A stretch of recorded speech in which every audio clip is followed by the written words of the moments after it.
प्रदेश का बजट 2026-27 कल सुबह 11 बजे विधानसभा में पेश होगा बजट। उप मुख्यमंत्री व वित्त मंत्री दिया कुमारी पेश करेगी बजट। दिया कुमारी ने टीम फाइनेंस के साथ बजट को अंतिम रूप दिया है और एक्सक्लूसिव तस्वीरें भी आ गई हैं फर्स्ट इंडिया के पास। अब आप देख लीजिए तस्वीरें।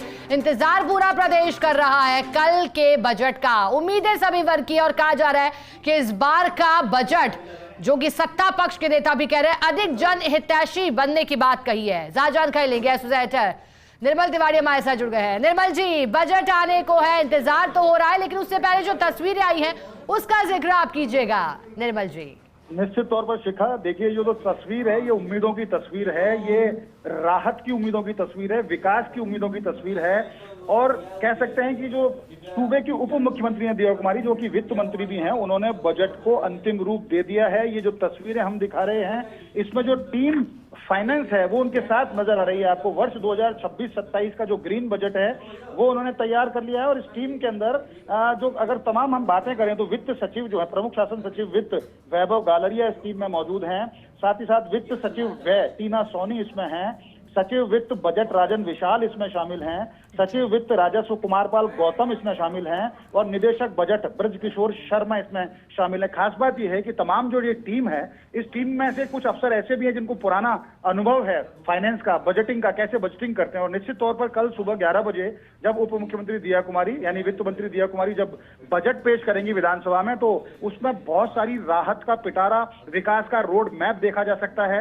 विजन, हम राजस्थान की बात करते हैं, विकसित राजस्थान 2047 की बात करते हैं, विजन डॉक्यूमेंट की बात करते हैं, ग्रीन बजट की बात करते हैं, वो तमाम अवधारणाएं हैं कल इस बजट में शामिल होंगी। और खास बात यह है, चूंकि उप मुख्यमंत्री दिया कुमारी के पास बहुत महत्वपूर्ण विभाग और भी हैं, जैसे सड़क विकास का कोई रोड मैप जो है कल, क्योंकि वो पीडब्ल्यूडी मंत्री भी हैं, तो वो इसमें देखा जा सकता है।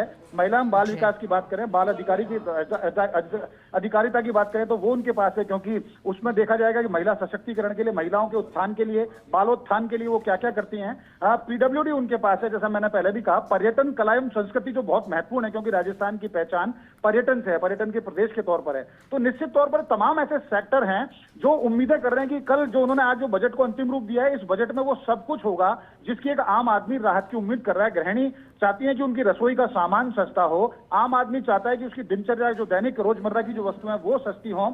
और खास बात देखिए, क्योंकि जो 5 प्रमुख ऐसे सेक्टर होते हैं जिसमें शिक्षा, स्वास्थ्य, बिजली, पानी और सड़क, इसको लेकर के बहुआयामी योजनाएं सामने आ सकती हैं। तो तमाम सब कुछ इस बजट का खाका खींच लिया गया, क्योंकि पिछले लगातार काफी समय से आपको पता है मुख्यमंत्री भजनलाल शर्मा खुद लगातार अलग अलग सेक्टर के लोगों से, प्रतिनिधियों से संवाद कर रहे थे कि बजट में क्या लाया जाए ताकि आम आदमी को राहत मिले और विकास का एक ऐसा रोड मैप तैयार किया जाए जिससे प्रदेश की वित्तीय सेहत तो ठीक हो ही हो, साथ ही साथ आम आदमी को प्रत्येक योजना का लाभ मिल सके। तो निश्चित तौर पर कह सकते हैं कि उम्मीदों का बजट है, लोगों की उम्मीदें परवान पर हैं। सेंटर का बजट पिछले दिनों आया था, आपने देखा, उसमें बहुत सारी ऐसी योजनाएं सामने आई थी जिसमें कोशिश की गई थी कि किस तरह से एक इंफ्रास्ट्रक्चर को मजबूत किया जाए, किस तरह से इन्वेस्टमेंट फ्रेंडली एक माहौल बनाया जाए, सिंगल विंडो सिस्टम बनाया जाए। तो तमाम तरह के ऐसे सेक्टर हैं जिनको लेकर चर्चाएं की गई उनके प्रतिनिधियों से, और निश्चित तौर पर वो सब संकलित कर लिया गया। और इस बजट के अंदर उन सब योजनाओं का, उन किस तरह से योजनाओं का वित्त पोषण होगा, कौन सी जनहित की योजनाएं आएंगी, वो तमाम इसके अंदर शामिल हैं।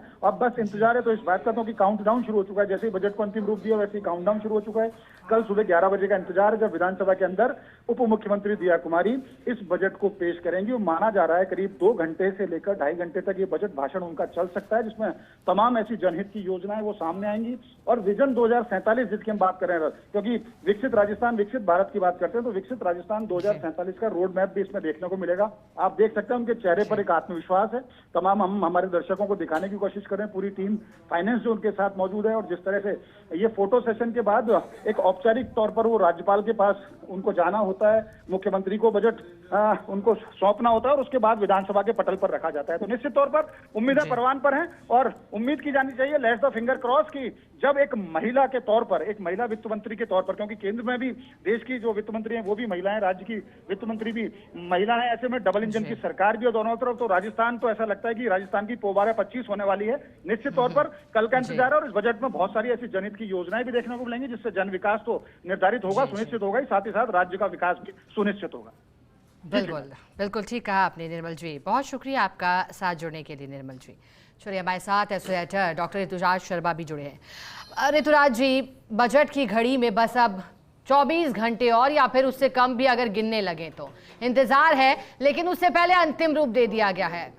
कहा जा रहा है कि टारगेट 6 लाख करोड़ से अधिक का भी हो सकता है, लेकिन चर्चाओं में अब महिला और किसान केंद्रित होने की बात है। क्या लगता है अंतिम रूप में किस तरह की उम्मीद है इस बार जनता को?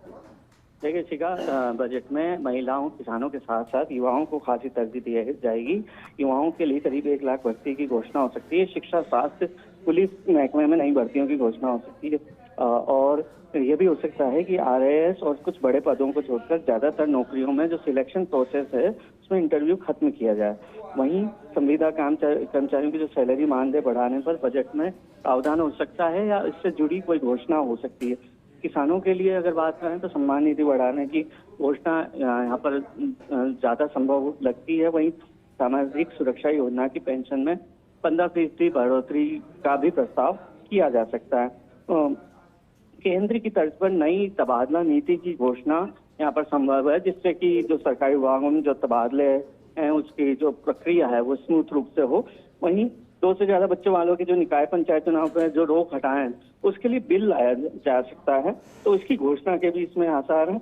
वहीं खेजड़ी बचाओ के लिए भी कानून लाने की घोषणा इस बजट में हो सकती है और साथ ही साथ जो सोलर पावर प्लांट है उसकी नई गाइडलाइन का भी यहाँ पर खासा इंतजार है, तो उसमें भी घोषणा संभव है। वहीं इंफ्रास्ट्रक्चर की अगर बात करें तो नए स्टेट एक्सप्रेस हाईवे सड़कों की घोषणा और सड़कों को अपग्रेड करने का यहाँ पर घोषणा होगी। ओवरब्रिज, अंडरब्रिज बनाने की घोषणा यहाँ पर बहुत संभव है की जाए। नए स्टेट एक्सप्रेस हाईवे बनाने की घोषणा यहाँ पर संभव है। वहीं नए स्टेट एक्सप्रेस हाईवे के लिए DPR आदि का जो काम है उससे संबंधित घोषणा हो सकती है। वहीं कई सड़कों को जो अपग्रेड किया जाना है उसकी घोषणा यहाँ पर होगी। किसान सम्मान निधि की राशि बढ़ाने से जुड़ी घोषणा यहाँ पर हो सकती है।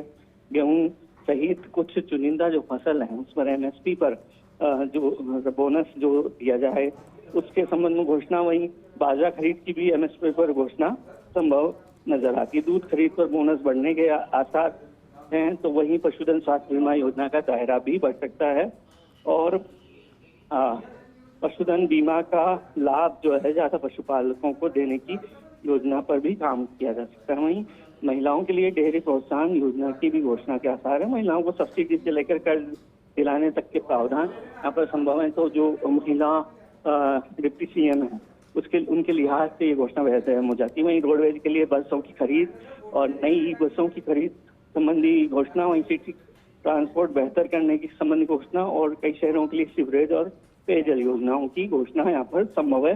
जल जीवन मिशन के तहत घरों तक पानी पहुंचाने की भी घोषणा यहाँ पर संभव है। नई सिंचाई परियोजनाएं यहाँ पर शुरू हो सकती हैं। वहीं कमांड एरिया बढ़ाने का भी प्लान इन घोषणाओं में शामिल हो सकता है। बिल्कुल, और ऋतुराज जी, आपने समझाया कि बजट के मुख्य बिंदु क्या रह सकते हैं जब कल 11 बजेंगे और बजट पेश होगा। बहुत शुक्रिया ऋतुराज जी आपका साथ जुड़ने के लिए, जानकारी के लिए।